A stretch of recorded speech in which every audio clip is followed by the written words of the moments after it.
Hello everyone, welcome to What If Goku Was an Avatar and Becomes Firebender Part 4. Before we start, please go support Okansino for writing that awesome fanfic. Now let's begin. The patriarch chuckled a little and then he caught. Welcome travelers. First, let me give you my gratitude for saving the people of the village under Snai. Thank you very much. It was nothing.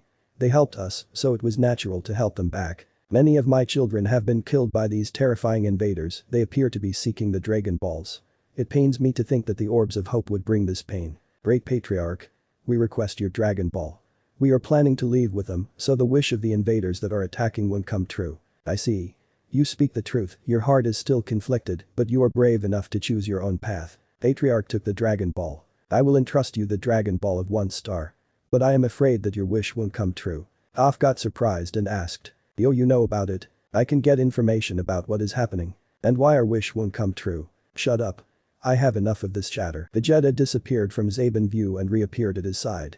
Zaban tried to attack him with a punch, but Vegeta was able to stop it with his hands, and without letting the grab, he threw him up. Zaban could control himself, stop in the middle of the air, and blast a powerful attack to Vegeta, but the Saiyajin deflected with a swing of his hand. The explosion when the blast landed on the ground was loud and bright. Vegeta wasted no time and launched himself against Zaboon with his elbow. Zaban tried to hit him right away, but all his kicks and punches were easily dodged by Vegeta. The Prince of the Saiyajin moved over Zaban, and with a kick, Zaban was sent to the ground. Vegeta did not let him go, and once his opponent started to stand up, he kicked him and made him fall to the ground. The green-haired stood up with small bruises, but with a smirk on his face. I must say I am surprised by your new powers. For that, I will allow you to see my true form. Your true form, you say? Hahaha, laugh all you want. In reality, it's a pity. As someone that prefers beauty, I do not like to transform my appearance in that state. But it is better to die. Transform. Like we Saiyajins do.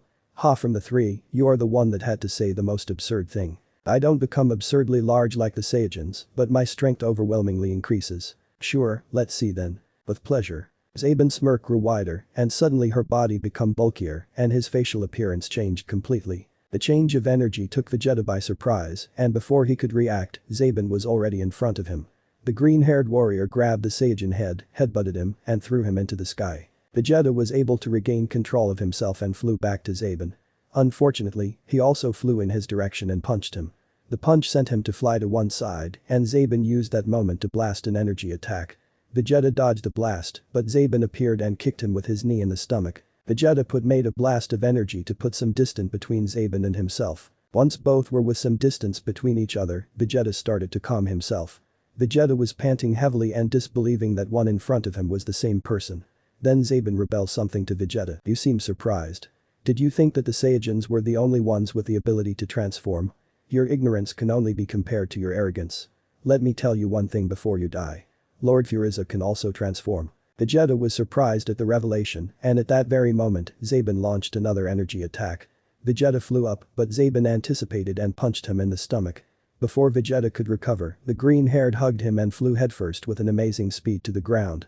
Before they could touch the ground, Zaban threw Vegeta to the ground, and he stood in midair. At landing, Vegeta made a great crater. Satisfied with the result, Zaban believed he killed Vegeta and left the place. Azula, Goku and Toph went to find their ships. But they find out that they were gone. The three landed to search in the area and to use Toph earthbending to locate them. To their surprise, the ships were moved. They were in a location where a bigger plate-shaped ship was located. Toph revealed that it's the same ship where the rest of the Dragon Balls are. After a few moments, they feel a familiar presence getting closer. It was one of the Nameku Seijin from the village they visited. They followed the Nameku Seijin to a cave, and some villagers were there. The cave was very deep and had many tunnels underground. Goku told the villagers that they only have the 2 Dragon Balls, and one is from the Great Patriarch. Due to the exhaustion, they decided to take a nap in the cave. After that, they fished to eat something. After all, they had not eaten since they arrived, and the food and the proper rest made them have a clearer mind. Inside the small room that Toph made with her earthbending, they were discussing their next move together with the elder of the village. Azula used her firebending and was able to put illumination inside the room. Toph was the first to speak. I know. Why don't we make a distraction and go inside their ship and steal the Dragon Balls? And for our first wish is to transport everyone, except them, to our planet. Goku and the Patriarch's eyes illuminate at the prospect of the idea. Hope at last, but Azula shut down their hopes. We do not know how their ships work. And you already told us that the place is way too big. And the distraction you want to put may kill somebody. Azula saw their reaction. She knew that she and Toph were stronger than the men who were with the small one, and Goku may be able to put a fight with that one. But she does not want to risk it. The plan has to be precise. Zaban arrived at the ship with Furiza. "Oh, Zaban. Any information on the remaining Dragon Balls?" "Lord Furiza, unfortunately, I was unable to find any village. But I can assure you that the problem with Vegeta was dealt with. And the body. I did not locate the body, however, I can assure you that even by the slim chance that he is alive, he will have grave injuries." "Why did you not confirm his death?" "Well, he was underwater." While Furiza and Zaban were talking, Apuru, the soldier who was also searching for a village, appeared. "Lord Furiza. I found a village but was abandoned not long ago. They were alerted. Maybe by Vegeta companions." Zaban felt the pressure of Furiza over him and a chill ran over his spine. "Zaban. Bring Vegeta at once. And, for your sake, he better be alive." Zaban was going to leave when he heard the orders of Furiza to the other soldier. "Apuru. Contact Wakisei for plus A17 at once and inform the Jinokitaki Sentai that they are to report here. Have them bring our replacement scouters as well. I expect them in no more than 5 days." "Yes sir." Zaban wanted to say something about the involvement of the Jinokitaki Sentai, but he remained silent. He was already in a bad spot in front of Furiza. So, he flew over to the same place where he fought Vegeta. When he arrived at the place, he could see that Vegeta was still alive. Vegeta has been crawling, but he has not moved too far away from where Zaban left him. "You're quite tough. But thanks to that I'll be spared. It's your lucky day. We will heal you and take the information of the Dragon Balls from you." With that, Zaban took Vegeta and flew back to the ship where Furiza was waiting. The last soldier, Vegeta, was inside a healing pod. Watching him was Zaban and Apuru. Zaban was conflicted about healing Vegeta, a traitor. Apuru was more at ease. He knew that he was no match to the likes of Vegeta but was sure that for the moment, he was safe. The healing should take a few hours, and when it's done, Lord Furiza should take care of him. In case anything happened, Zaban left Apuru in the room with the confidence of the healing time. He needed to go with Lord Furiza. Without Dodoria, he is the only bodyguard left. They are not matched to his lord's power, but a lord should not lower himself by fighting weaklings. When he entered the room, he announced himself, and Furiza only waved his hand to let him enter. Zaban was going to speak when a sudden explosion sounded and was followed by a second explosion. Lord Furiza and Zaban ran to the healing room. They found the body of Apuru lying on the floor without life, and one wall had a hole. These escaped outside. "What are you standing around for?" "After him. Curse that bastard." Inside the ship, hiding from Furiza and Zaban was Vegeta. He used the time they spent searching for him to locate the Dragon Balls. And he found them in the control room of the ship. Vegeta saw Zaban in the sky. He was close to where the control room was. He imagined a small distraction. He went to the corridor and screamed, "I am still inside, you fools," and then he blasted a ball of energy in one direction, causing destruction inside the ship. While the explosion happened and Zaban entered the ship, Vegeta blasted another ball of energy, but now to the control room window. He threw the Dragon Balls through the hole. Lastly, he escaped using the same window. Toph was sitting with her feet up, Goku was training himself, and Azula was meditating. Suddenly they felt the sudden Kai energy. Toph put her feet on the ground and tried to concentrate. She was able to visualize that the problem happened in the ship but was confused. Why would they fight themselves? Thought Toph. Should we keep hiding? They are fighting each other. Maybe this is our opportunity. Azula heard Toph and was difficult to not understand her idea. She turned to look at Goku and he was standing with a stern face. He nodded at Azula and she only smirked at him. It was decided at that moment. The three left the cave and flew to where Vegeta was. Zaban, in his search of Vegeta, watched as 3 people were flying in the sky. He followed them. Vegeta gathered the Dragon Balls together. He now needs to find the other 2 Dragon Balls. Suddenly Kakaroto and 2 of his companions appeared. "Hand the Dragon Balls," Azula said in an authoritative tone. Vegeta realized the sudden change of energy of the 3. He knew that Kakaroto may have increased his power since his last fight, but he never thought that it would be that big the difference. Worst for him was the 2 companions who also overpassed him. Are the habitants of that planet like the Saiyajins? Thought Vegeta. Suddenly from the sky, Zaban showed himself. And with that an opportunity to Vegeta. "I take you are working together," Zaban announced himself. Toph snorted while Vegeta was looking at the scene, trying to find a way to escape. "It doesn't matter. I will take the Dragon Balls and will kill you all. I would like to see you try, Blue Man. Hahaha. A low class like you are no match to me." Zaban transformed himself and attacked Azula. He hit her in the stomach. The smirk that Zaban had the whole time was erased when Azula drew hers after the punch. "Is that all?" Zaban took some steps back to put some distance. Thinking and looking at his enemies, I may need to induce fear in them, make a little example of what is going to happen, thought Zaban. He saw the blind girl and disappeared and reappeared kicking at the head of the blind girl, only to be stopped. Growling, he decided to continue attacking, but all the attacks were blocked with no problem by the blind girl. Suddenly Toph raised her hands to the front. She closed and opened her fists and pointed in a direction. The ground moved and a spear appeared, hitting Zaben's stomach and sending him to the wall of a small mountain. How is that possible? Toph smirked and taunted him by asking him to try again. Zaben was furious and saw how they were totally compassed. Zaben anger rose and attacked the blind girl again and again, every attack was blocked with no problem. While blocking the punches, Toph put one of her feet to the front and with that, the feet of Zaben separated themselves. With a distraction, Toph punched Zaben's stomach. The green-haired was with his knees in the ground gasping for air. He realized that he underestimated his opponents. Toph walked in his direction, but Zaben started to scream. "Wait, I was only acting under Lord Furiza orders. Have some mercy, please." Toph stopped while Goku and Azula were looking at each other. "We can team up and work together. If we do it, we may have an opportunity to defeat Lord Furiza and the Jinokitaki Sentai." "Wait, the Jinokitaki Sentai is coming?" "Yes, they should arrive in less than 5 days." Vegeta could not believe that the Jinokitaki Sentai was called. And because of the sudden scream of Vegeta, everybody was distracted. Zaben tried again to attack Azula. Unfortunately for him, Azula grabbed him by the collar without looking at him. She turned to him and said, "You should have used that moment to escape." Azula smirked, and Zaben knew true fear. Before anyone could react, Zaben's body was burning. Blue flames were consuming his body, while Azula was smirking. Zaben was screaming for the pain of his burning body. The screams only lasted for a few seconds, until the body of Zaben remained still without life. All were looking at Zaben's body when Vegeta saw his opportunity. Vegeta released a great amount of power and blinded everybody. Toph was distracted by the amount of energy and only felt how some Dragon Balls disappeared before all the balls were taken away. She used her earthbending and hid them underground. While Toph tried to save the Dragon Balls, Vegeta escaped. Toph felt him jump into the water and after that, she couldn't see him or feel his energy. When everybody regained their vision, they realized that the Dragon Balls were not there. What happened? Where are the Dragon Balls? Calm down. Toph opened her hands, made the face of her palm face towards the sky, and raised her hands. The Dragon Balls appeared coming from the ground. Vegeta took the other two before I was able to realize what was happening. Azula sighed. They were too close to end all of this. I guess we should take these Dragon Balls back to the cave first. Everybody agreed with Azula, took 1 Dragon Balls each, and flew to the cave. Vegeta survived many battles, and he has done it because he was quick to learn about their rivals. He realized that the blind girl was using her powers with the earth to locate her enemies. His only way to pass without notice was to go by the water and to do it while hiding his power. He will need to do it until he is far enough so the blind girl won't find him. Once he found the 2 Dragon Balls, he swam in the opposite direction where Kakaroto and the others were flying. Vegeta had to calm himself multiple times. He knew that he needed to take care of his energy, but he could not forget the humiliation. Kakaroto and his companions were stronger than him. Kakaroto, a low-class warrior, was stronger than the prince of all Saiyajins. Furiza was livid.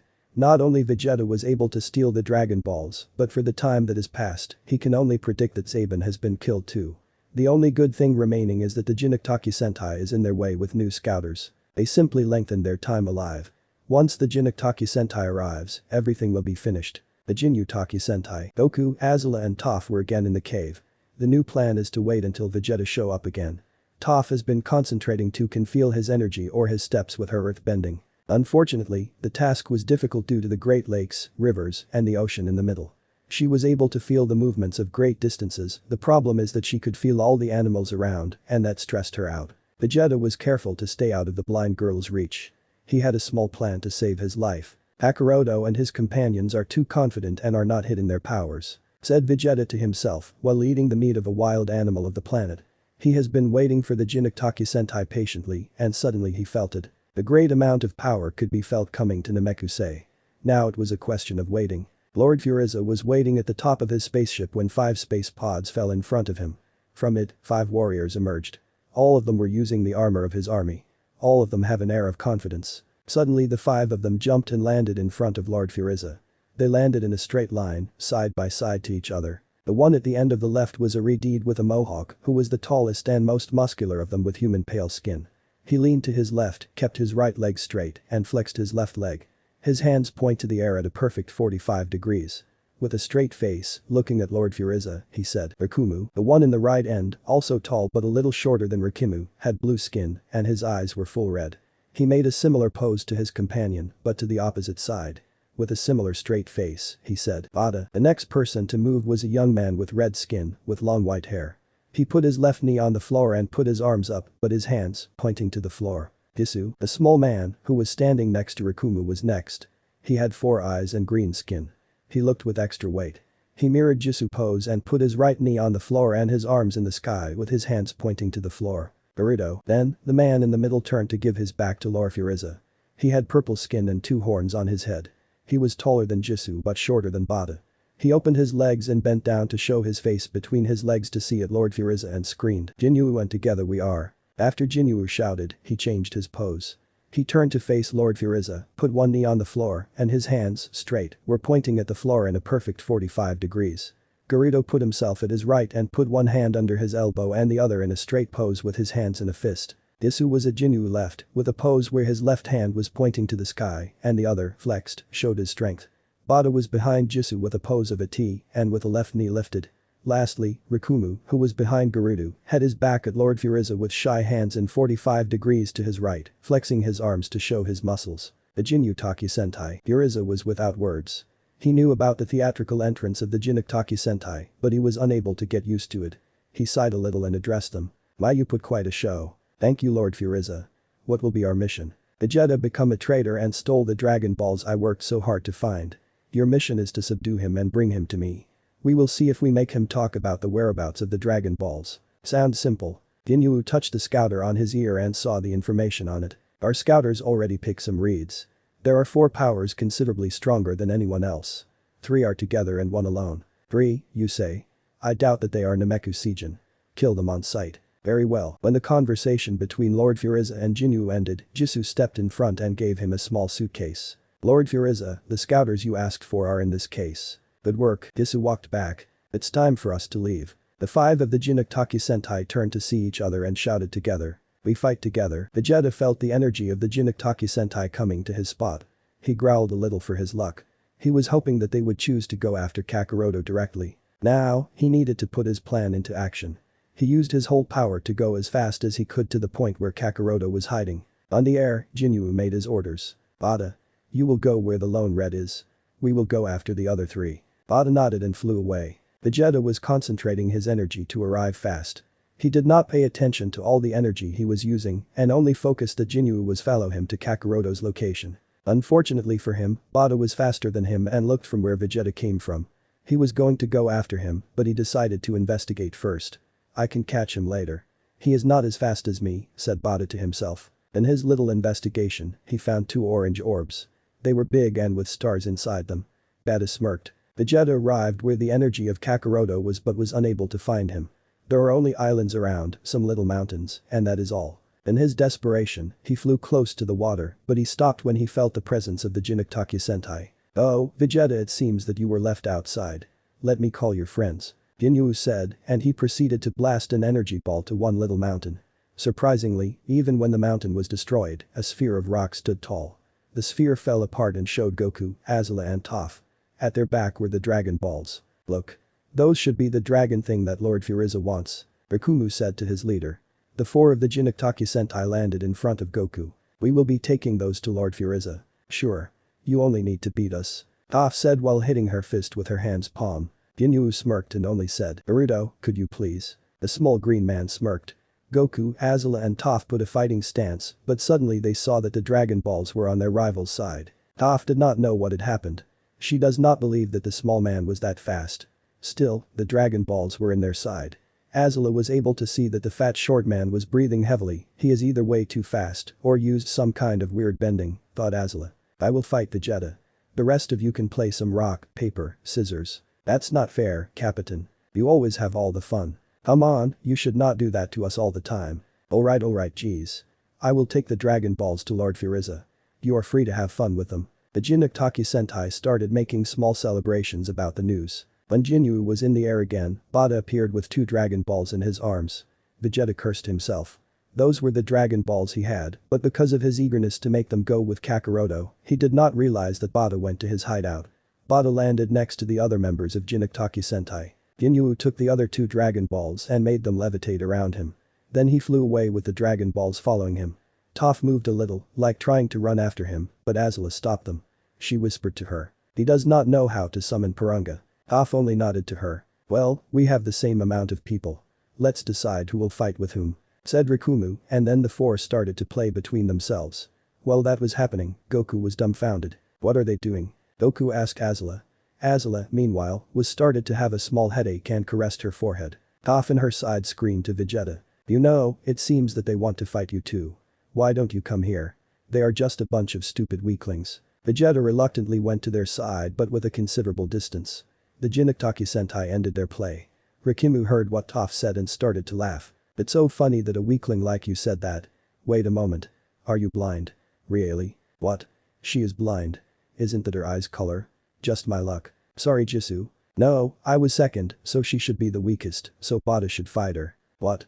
No, we decided with who we should fight. It's not my problem that you lost second. So, who's gonna fight first? The four members of the Jinokitaki Sentai looked at each other again and started to play again. Azula's patience was getting lower. She was standing with her arms crossed. While Toph was having a good time when the whole scene was playing in front of her. Vegeta, in his part, was getting nervous. He still thinks that he has a possibility if he plays his cards right. Naruto walked to the front cracking his fingers and with a smile. Okay, red-clothed woman, I'll be your opponent. It is a shame, really. You look just my type. Toph laughed at the comment. Wow. Your luck with men is horrible. She then turned and screamed at Vegeta. Hey Hog Monkey Man, do you have any comments about the fat ball? Vegeta growled at the nickname but knew better than be the enemy of everyone there. There is a rumor that he has the power to momentarily control and even stop time. Time bending? That's the first time I heard that. But that explains how they took our Dragon Balls. Toph turned to Azula and screamed, did you hear that Azula? He can bend time. Azula only caressed her forehead again. Not only her enemies, but Toph was also being Toph. Like when she was 12. Azula sighed and suddenly pointed two of her fingers at the short green man. The Gerudo had no time to react and use his technique to protect himself. The next thing everybody saw was that the body of the short man was hit by a thunder light that came from Azula's fingers. Gerudo's body started to expel smoke from his holes and fell to the ground. Did you see that? They already killed Gerudo. What are we gonna do now? Yeah. With one missing, our poses won't look good at all. Papatin will be angry because he will need to think of new poses. Well, I don't think he will be that angry about it. Okay. I am next.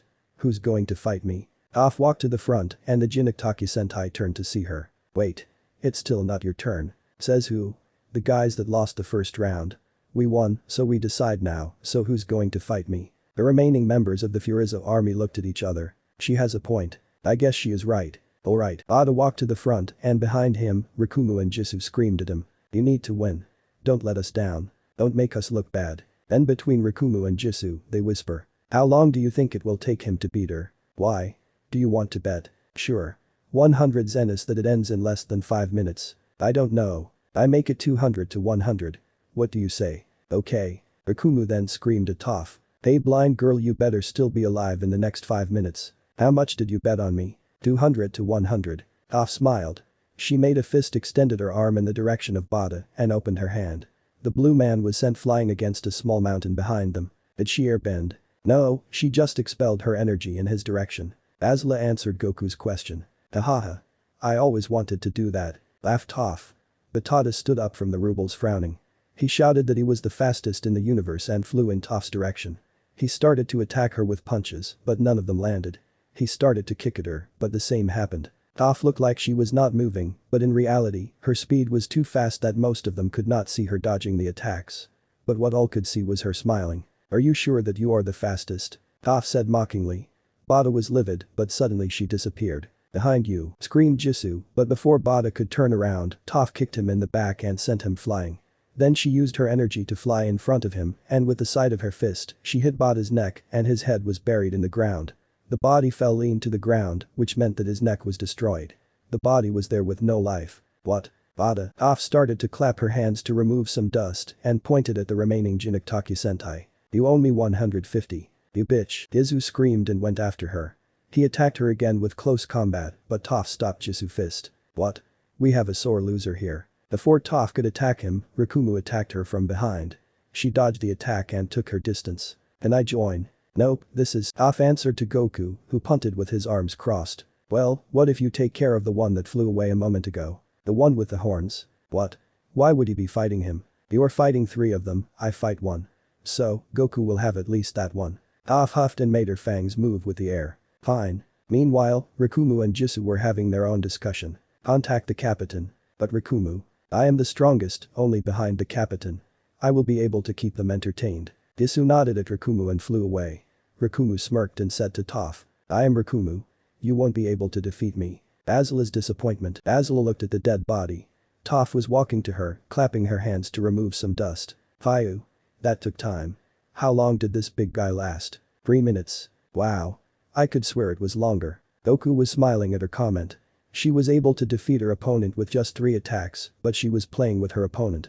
Vegeta on the other hand was astonished.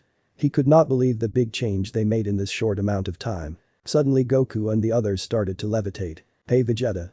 We are going for the Dragon Balls. Azula frowned when Goku screamed at Vegeta. Why are you telling him where are we going? He no longer has the Dragon Balls. And he is no longer a threat. At Goku's answer, Toph shrugged and Azula shook her head. In a small of time, the 3 disappeared, leaving Vegeta there. Vegeta's pride was broken. A low-class warrior was stronger than him. Some women were stronger than him, the prince of all Saiyajins. With this rage, he decided to follow them. What else could he have done? He needed the spaceship to leave, and the only ships on the planet belonged to Frieza. Outside Lord Frieza's ship was Jinnik and Jisoo. Jinnik did not believe in the idea of any of them being stronger or faster than him. His conclusion was that they possess an ability like Gerudo or something similar that gave them the ability to defeat his men. Although, if they are strong enough he could try to recruit them. He liked the idea, they already have the idea of the color palette needed. One already is using green, the other is using black, the only problem was the male, who was using red was the color of Jisoo. Maybe, if Lord Frieza forgives him, they can recruit Vegeta, as he seems to love blue. Suddenly, in front of Jinnik and Jisoo, Goku landed and behind him were Azula and Toph. Hey. Ginyu was taken aback by the casually salute he received from the guy in red robes. Are you two going to fight together? Because I have no problem with it. Goku said with a smile on his face. Ginyu smirked at Goku. That won't be necessary. I will be your only opponent. Way to go, Captain, show him. Jisoo cheered his Captain. Ginyu has already made his plan. He will use this individual as an example, and with that, the other two will follow him. I never imagined that I, Ginyu, would ever have to show off my true power. Suddenly, after Ginyu ended speaking, he disappeared. Goku moved his body and Ginyu was already there, with his elbow directed at Goku's face. Goku dodged with no problem, then he kicked him, and his opponent dodged it. Both combatants put distance between themselves. Then Jinnik raised his hand, pointing at Goku and shooting a strong energy beam at him. Goku jumped and appeared behind Jinnik and continued fighting. The beam that was shoot was at the end stopped by Azula with one hand. Goku and Ginyu were fighting. None of them was able to put a hit over the other. Goku dodged Jinyu's punches, while Jinyu could move in time to evade Goku's kicks. Toph yawned. This is boring. Why he is trying to match up with him. I guess he wants to make the fight last more. He has not found an opponent that can last long. Outside us and the time the Saiyajins came. But with our current powers, I guess. Still, this is boring. Well. It seems that he is pressing more and more. Goku started to go faster and the first kick was landed in Jinyu's ribs. From then on, it was only Ginyu trying to cover up with his arms the attack of Goku. Punches and kicks landed. Stomach, chin, arms, Ginyu was hit all over. Jisoo sent an attack at Goku to distract him, but Goku only kicked the energy back at him and continued attacking Ginyu. The purple-skinned warrior was suffocating himself, so he explained his energy to make his opponent take some steps back. He was panting heavily, but a smirk was drawn on his face. You were holding back. You just notice. I guess you want to show up your full power to Lord Frieza. But you won't get very far by underestimating me. It's not often I enjoy a good fight. But I guess I can end this already. Now Goku is the one smirking. Goku disappeared and reappeared under Ginyu and kicked him in the chin, making him go fly. Goku reappeared behind Ginyu and punched him in the head, but when he was going after the body of the falling Ginyu, an energy blast passed in front of him. I won't let you. Jisoo was with his hand pointing at Goku, but then, the Fire Prince appeared in front of him, and with one punch in the stomach, Jisoo fell to his knees. Then Goku heard a little laughter behind him. Azula and Toph's eyes were wide open. Goku looked in the direction of the laugh, and he saw that Ginyu was taking his own hand from his chest. Blood was coming out from it. A wound that looked painful and deadly, and was made by himself. I recognize that you are stronger. I'm happy to found someone so much stronger than me. Goku was confused about everything. Why would he attack himself? It has no logic, but then Ginyu screamed. Genji. Big energy around the purple-skinned warrior started to go in Goku's direction. Goku, on his side, was too surprised and only cover himself with his arms. Something was off. Goku felt something coming inside his mouth and then like he was outside his own body. After just a blink of an eye, he looked and saw himself in front of him. Not believing what he was seeing, Goku tried to say something, but he felt great pain. Ahaha, Toph felt the difference. Although their weight was the same, Toph could feel the change in energy. And she could feel a change in the demeanor of Azula. That fool, why did he underestimate his opponent? Azula's words were almost whispers, and Toph was glad that she took care of her opponents pretty fast. Get out of my brother's body. Azula jumped into action and attacked Jinyu in Goku's body, but before she was close, Jisoo stepped in the middle, but he was killed in an instant as Azula did not stop and passed through Jisoo's body, killing him. Azula punched Jinyu in the stomach and with a spin, she punched him in the cheek. Careful, Azula. That's still Goku's body, we could still swap them back again. Azula turned to see Toph and suddenly a ball of energy hit her from the sides. The captain of the Jinyu Taki Sentai was smirking, looking in the direction of the small cloud that appeared after he sent the ball of energy to Azula. But the smirk disappeared as soon the cloud moved away and the image of Azula showed up. She was without any scratch but with a frown expression. What? Why? How? Jinyu was dumbfounded. He has the body of the strongest of them and is still unable to defeat him. That's still my body, do you think you can control its energy? Unless the mind and body are in perfect harmony, you are not going to put out much power. Your bluffs aren't going to work on me. Vegeta was watching everything. Not knowing what he should do. Azula is already past her limit and flies to continue her fight. She was undeniably the strongest and faster. She wanted to beat her opponent unconscious, so she kept beating him up. Kicks in the stomach and punches in the head, but Jinyu refused to lay down. Until Azula started to firebend. Jinyu thought that the problem was that his opponent was stronger, which made the body he just swapped feel weaker in comparison. After he was sent to the ground and saw the woman fly to him, he knew it was the moment. He hesitates a little. He has never used the technique to change his body to another gender, but he has nothing to lose. Genji, screamed Jinyu. And energy was blasted in the direction of Azula, who quickly stopped and tried to move away. Goku, who was a little far, jumped behind Azula. Everyone was silent. Damn that bastard. Ouch, looks like I made it back. No matter, I will try it again. Suddenly, the earth around Jinyu covered all around him and only a small fissure in the top was left. Azula flew, put her hand in the fissure and started to fire bending. The screams of pain were heard for a brief moment before the whole earth wall crumbled for the fire and only a black body stood there before it disappeared in the air like ashes. Azula walked to Goku, who was still on the earth. He was still beaten up and hurt all over. This reminds me of the times when we trained when we were kids. Azula was still with a frowned expression. Goku only smiled awkwardly, afraid of his sister. Toph on her side only looked at her side and invited Vegeta to come with them. Unlike the others, she was thinking on her way to go back and knew that only Vegeta knew how to operate the ships. Vegeta walked close to Toph. Care to help us with the ship? Just tell us how they work. Afterwards, you can leave yours. You don't get it, do you? Soon Frieza will come back. Are you still with them? Vegeta spits at the sole idea of him still under Frieza's orders. Like hell I am. Then. Frieza is someone that you cannot underestimate. He will hunt you down. We need to finish him here and now. We can patch Kakaroto up in the ship. That does not sound like a bad plan. Toph turned to see Azula, who was helping Goku up with her shoulder. She was still in bad mood. Sure. Toph nodded when she heard Azula's answer and turned to see Vegeta. Lead the way, Hog Monkey Man. Vegeta growled at the use of that nickname. Frieza was flying and arrived at his destiny. He was in front of the house of the Great Elder. Frieza's transformation. Once Goku was inside the healing capsule, Vegeta told them the estimated time for the healing to be complete. Azula stood in front of the pod, watching Goku with frowned eyes and crossed arms. She knew for a long time, but she lied to herself. The Fire Princess shook her head to remove the thoughts from her head. That should be a problem to resolve once all of this is done. Is there any shower on this ship? Asked Toph once she put her arms behind her neck and smelled herself. Vegeta grunted but walked to show them the way. Azula followed behind Toph. Vegeta showed them the room where the showers were and where they could find a clean change, which was, by no surprise, the Frieza's army armor. Azula sighed and took dark red spandex pants, a blouse of the same color, and a black armor. The armor covered the torso with a golden metal line that passes the shoulder, but without really protecting it. For Toph, Azula chose black shorts and a black top. The armor was similar to the one that Vegeta's companion wore when they tried to invade them. Toph felt weird dressing like that, and when the time for wearing the boots come, she made the same thing as she did back in the Fire Nation.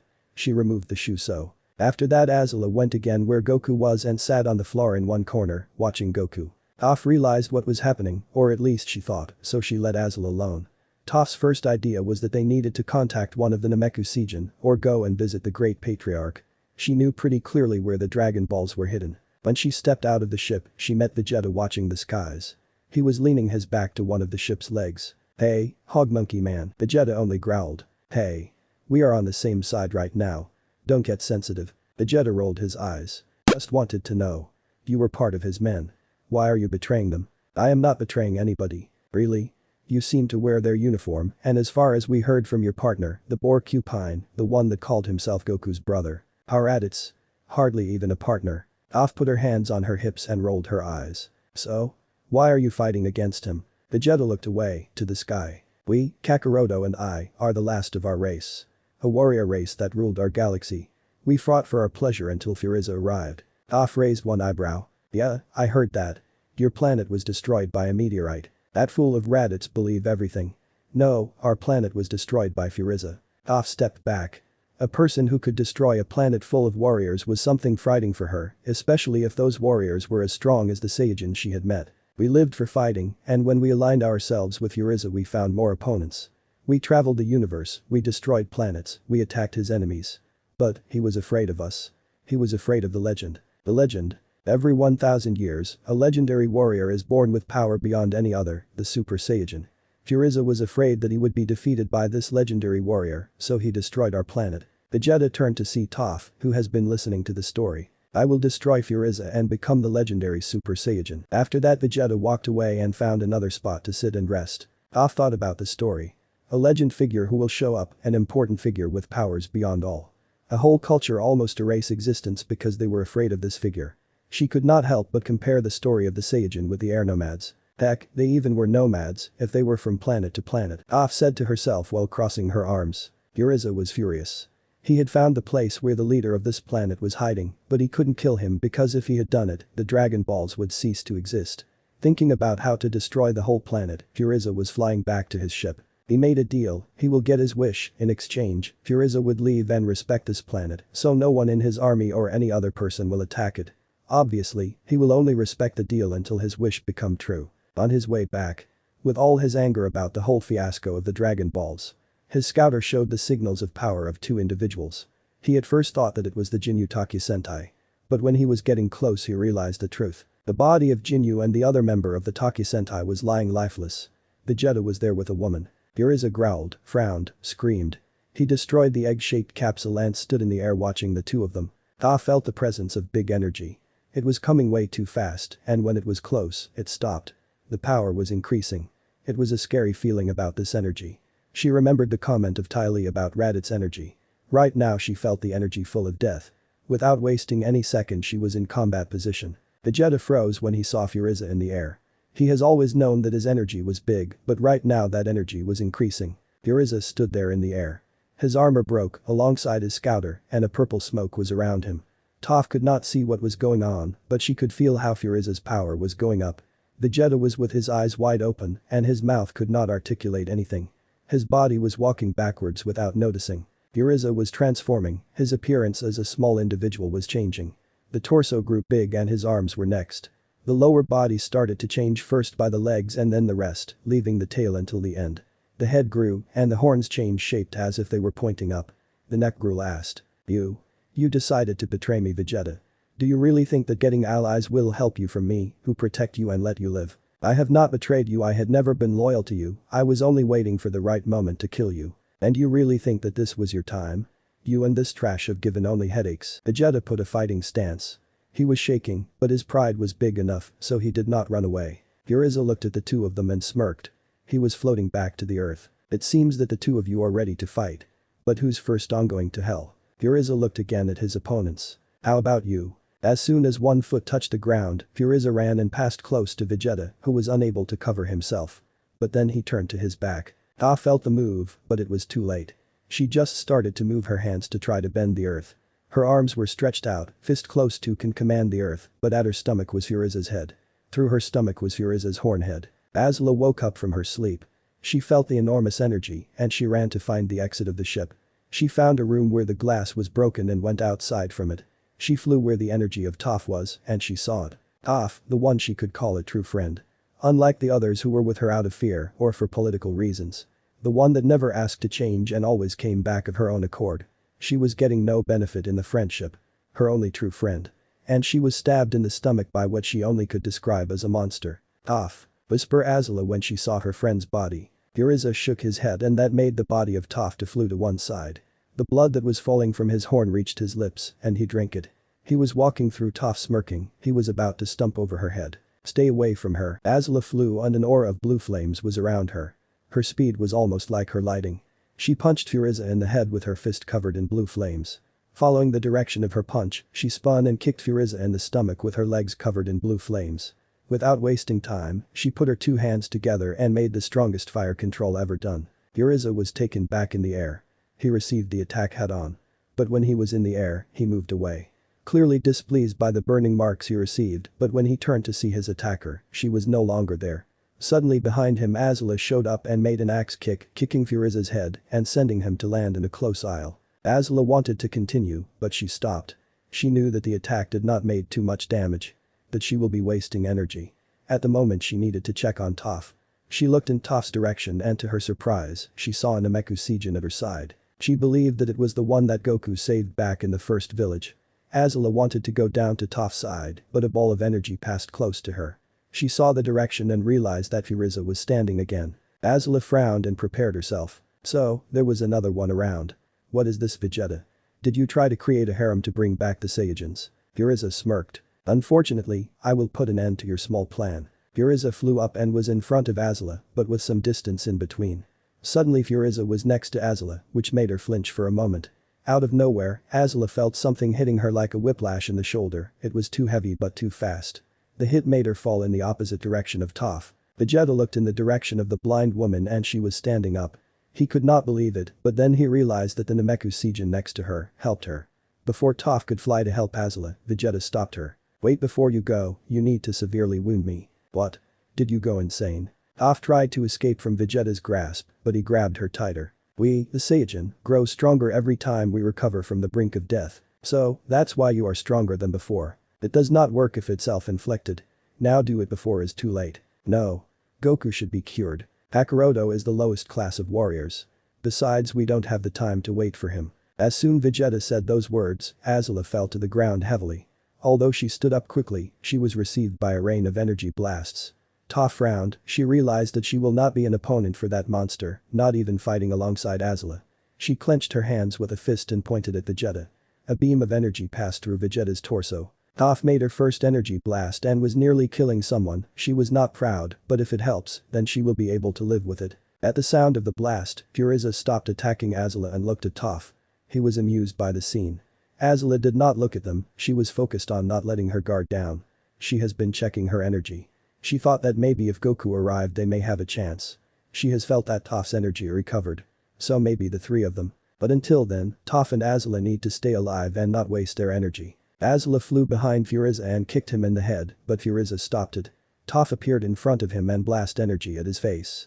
Suddenly the hand that was used to stop Azula's kick started to burn. Arena started to float and all of them where Toph passed went up. Toph tried to kick him, but Furiza covered himself, Azula did the same, and Furiza only could protect himself. Both girls were attacking him not with power but with speed. To Furiza, the hits did not hurt but annoyed him. On the ground, the Namekuseijin hesitated to cure Vegeta, but he did it in the end.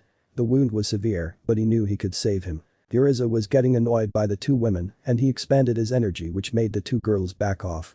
But without any notice, Toph smirked. I am getting impatient with. Suddenly the dust Toph was bending went directly to his face.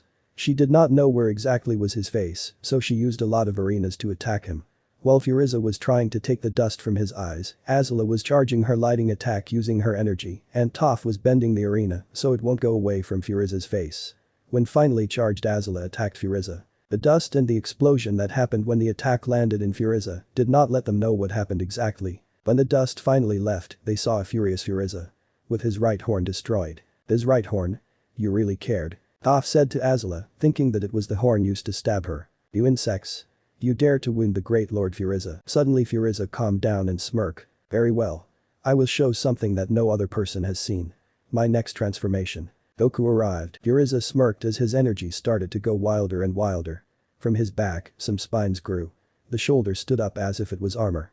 Finally, the head grew back and forth and his horns went back, turning wide and bigger. Damn it, said Azula, while Toph was closer to her.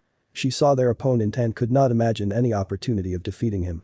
Even with Goku, they may only make him delay their execution. Do you think we can escape once Goku is out? Toph gulped and corrected herself. Do you think we would survive until Goku is out? Asked Toph. Azula only thought that the last one was the correct question. She wanted to lie to her friend. Azula always lies, was what Zuko always said. But right now, she could not do it. Honestly, it's a miracle that we are still alive. Azula chuckled at her answer. Let me ask again. Who is going to be first? Azula frowned and talked to Toph. It was almost whispering. Go with the Nameku Seijin and ask him if he can make the wish for us. Wish for all of us to be transported back to Tuzin. You are not telling me that. I will be fighting that monster to delay him as much as I can. But, if I fail, there is nothing else to do. If you can transport everyone and I died. Azula's fist grip went tighter. Then turned and smiled at Toph. If you can't revive me, please, take care of Goku. Suddenly Azula disappeared and reappeared in front of Furiza and created a wall of blue fire. Toph wanted to go and fight alongside her, but she knew that this was an opportunity to save everyone, so she flew in the direction of the Nameku Seijin. She arrived at the moment he was done helping Vegeta.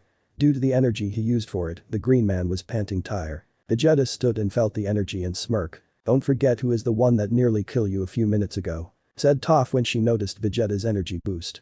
Vegeta smirked, somehow amused by the personality of the blind girl. Still, you are not as strong as that monster. Vegeta's smirk went wider. Watch me. Oh, yeah. You can't. Vegeta flew in the direction of Furiza as fast as he could. Idiots like him die first. Toph said with a smile. Toph's hope grew a little when she detected that Vegeta was helping Azula in her fight. It was clear that they were no match for Furiza, but it may give her enough time. Then she turned her head to the Nameku Seijin in front of her. Tell me that you know how to summon Piranga. Or do we really need to take the Dragon Balls to the Great Patriarch? Oh, no, any Nameku Seijin can help you. Taking to the Great Patriarch is only for a ceremony, but is not really needed. Great, let's go and make a wish. Vegeta attacked Furiza, and his hits were dodged. Then Furiza attacked him, and Vegeta could dodge him. This sequence of attacks and dodges happened for a while, and Azula was left behind. She could only see the fight on the sideline. Just a few minutes ago, Vegeta was below them, but now, he is even stronger than Toph and her together. But Azula frowned when she realized that, still with a boost of energy, Furiza was stronger. Vegeta is trying his hardest to attack and dodge, while Furiza is doing it without sweating. Knowing that Azula attacked Furiza, she got closer to attack alongside Vegeta, but then Furiza smirked, and with his tail, he grabbed Vegeta's leg and sent him to fly, and then with his two arms, he pierced her shoulders. Azula screamed in pain, and Furiza smirked again. Azula, full of pain, frowned and did what she wanted to do, and firebended with her mouth, and tried to burn Furiza's eyes. Once she was freed from the grasp of Furiza, she quickly kicked him and sent him to Vegeta. Vegeta prepared an energy blast attack at Furiza when he was still falling. When he was close enough, he launched his attack. The power easily blinded everyone. Toph was flying away with 2 Dragon Balls, alongside the Nameku Seijin, who had another 2 Dragon Balls. She was surprised by the attack, but she pressed to go outside to fight Sway. The cloud of dust did not let anyone see what happened to Furiza. Even when Vegeta could not see him, he was sure that he had made a great injury to Furiza's body. He was full of himself. In contrast, Azula was frowning. When the cloud of dust left, Furiza was there, enraged, frowning, and only with a small bruise on his right cheek. You dare to make and scratch. Ha ha ha ha. Furiza screamed, but the scream turned into a burst of laughter. You have grown up, Vegeta. You are not still a match, and it would be a relatively simple matter for me to blast you to pieces the way I am now. But, Furiza flew down and landed on the ground. Before I do that, allow me to show you the ultimate power more fearsome than death itself. Around Furiza, the earth started to rumble. Some parts of the ground started to crack, dust levitate, and in the sky, black clouds appeared. To Azula, it was like the phenomenon that happened back when Vegeta also expelled his power abruptly. But this time, the energy she is feeling is hundreds of times more powerful, and unlike the other occasion, the pressure of the air is way too strong. She was unable to move an inch. She wanted to attack Furiza while he was still changing, but she couldn't. Azula saw how the body of Furiza, instead of growing again, got smaller. No more horns or shoulders like armor. The whole body turned white except for the top of the head, the abdomen, the shoulder and the tibia, where a purple crystal-like bone showed. The face of Furiza was serious. Azula was having a hard time trying to control herself and not tremble. The amount of power she felt emanating from Furiza was as fearsome as he called it himself. Toph returned to the ship with the Nameku Seijin and took the last 3 Dragon Balls. But when she felt the energy of Furiza, she stopped. Take the Dragon Balls and run where the others are. Where are you going? They won't stand a chance. I can let Azula alone. Go take the balls and wished for all to be transported to Tuzin City. Where is that? Wait, I can only take 2 balls. Toph left the Nameku Seijin and flew to where Azula was. Furiza raised his hand and pointed at Azula. Dodge it, you fool. Vegeta screamed and then he appeared close to Azula and kicked her. She fell to the ground and a beam passed close to them. Vegeta smirked at the view of Furiza. You have increased your power, but you are still no match for me. Furiza smirked at Vegeta's comment. Smirk all you want while you can. Because what stands in front of you is what you fear the most. A Super Saiyan. Vegeta went at full speed against Furiza and attacked him. But the attack was easily dodged by stepping to one side. Vegeta did not waste time and attacked him again with another punch, but a small movement of Furiza's head was enough to dodge it. Vegeta tried to attack again, but now Furiza disappeared completely. Vegeta tried to find Furiza until he revealed his petition when speaking. So, I make a move at full speed and all of a sudden your head starts spinning. And you call yourself a Super Saiyan? Vegeta growled. He was furious. And like his last fight back in Tuzin, he did not think about his actions. I think that is clear that I am superior to you. In the end, the Super Saiyan is nothing more than a legend. Shut up, I am the Super Saiyan. Vegeta screamed and blasted the strongest blast he had ever made.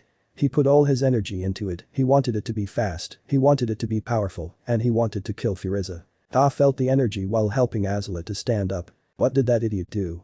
Is he trying to blow the planet? Toph asked, and Azula just stood up. She was without any fighting spirit. And for a moment, she thought that destroying the world was a good way to defeat the monster of Furiza. At least a nightmare will end at that moment. She looked at the scene, which could be the last thing she would ever do. But her eyes got widened when she saw Furiza kicking the energy to the sky. What is that monster? Asked Azula aloud to herself. Aya. Vegeta could not believe it. He refused to believe it. He sprinted to Furiza when his heart was pumping faster, he was trembling, and his eyes had tears of despair, and still, he wanted to attack. His punches and kicks were sloppy, slow, and predictable. He continued attacking until Furiza stopped his punch with the palm of his hand. Now then. Let's see how well you fend off my attacks. Furiza used Vegeta's hand to send him to fly, then he flew and headbutted him. Using the same speed he used to fly, he spun and hit Vegeta with his tail. Vegeta landed heavily on the ground close to where Azula and Toph were. The place where Vegeta landed made a small crater. Toph could only frown when she felt the destroyed body of Vegeta. Furiza landed close without looking at the 2 women. He used his tail and grabbed Vegeta by the neck and starts punching him in the back. Furiza's smile vanished and then he threw Vegeta to the side. Was that all the fight you could put? What a shame, it's sooner than I would have liked, but I think it's time to finish this up. Furiza was about to make an attack when a person appeared. Spiky black hair. Red G. A serious face. A few drops of water fell from her hair. Go Goku. Goku, screamed Toph. Azula's eyes widened and a smile was drawn on her face. She did not know or she didn't care about the strength of Furiza or if he could defeat him. She was happy to see him. And if this was going to be their end, so be it. But she could not think of Goku losing. He must be Furiza, said Goku. Kakaroto, mumbled Vegeta. Furiza heard the name and associated him with the Saiyajins right away. He felt a certain familiarity with the looks of the person in front of him, but he threw the idea away. Another Saiyajin. I can't permit even a single one to live. Suddenly he disappeared. Goku moved fast and Furiza reappeared. Goku was holding Furiza's leg and threw him away. Furiza landed hard but stood up fast. Insolent. Furiza raised his finger again and started to blast energy from his index finger. Goku also raised his hand, but he started to deflect the blasts with his wrists. Furiza grumbled. Yo, you won't be. Stop, Vegeta. A prince should not talk to a mere alien cattle. What did you say, cattle? That certainly is new to me. But tell me, Saiyajin. Furiza smirked wider. Their prince is dying. So, who are you? Goku smirked at Furiza, and Azula could not recognize him. I will grant you the honor to know your vanquisher. Goku put his fighting stance and said. My name is Goku, Prince of the Fire Nation, an elite warrior. And I am a Saiyajin. Goku's true power. Furiza looked at Goku and smirked. How many times I have heard about my vanquisher. What a load of nonsense. Goku frowned and changed his stance into a fighting stance. Face serious and calculating, he tried to put in his best effort and end the fight. He was excited to fight a new strong opponent, but he did not want to ruin everything due to it.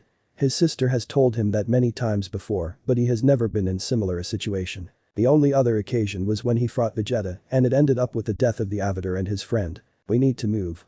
We will be in the way if we stay. Toph proposed and Azula nodded in agreement. Toph took Vegeta and flew away. While she was flying, Toph said. I am blind, but even I could see that you didn't defeat the Furiza. Vegeta spat at the comment of the earthbender. Frieza followed the three with his eyes and then looked at Goku again. To his surprise, Goku was no longer there, but he suddenly reappeared in front of him with his fist in front of Frieza's face. Frieza started to dodge the hits he could and try to attack at the same time.